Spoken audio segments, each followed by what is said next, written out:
Srushti Sandeep Patil from second class.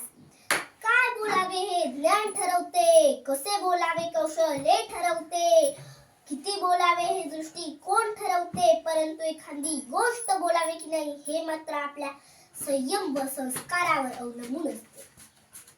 संस्कार कपड्याप्रमाणे अंगात घालता येत नाहीत, औषधीप्रमाणे पोटात घेता येत नाहीत, तर ते कृतीतून रुजवावे लागतात. यासाठीचा सर्वोत्तम काळ म्हणजेच बालपणीचा काळ. सर्वप्रथम आपल्याला लहानपणापासून आपल्या आईकडून संस्कार मिळत असतात, त्यानंतर समाज, शाळा व मित्र यांच्याकडून. ज्या गोष्टी आपण ऐकतो, बघतो, अनुभवतो त्याचेच पुढे चालून अनुकरण करत असतो. याचे उत्तम उदाहरण म्हणजेच राजमाता जिजाऊ आणि शिवाजी महाराज.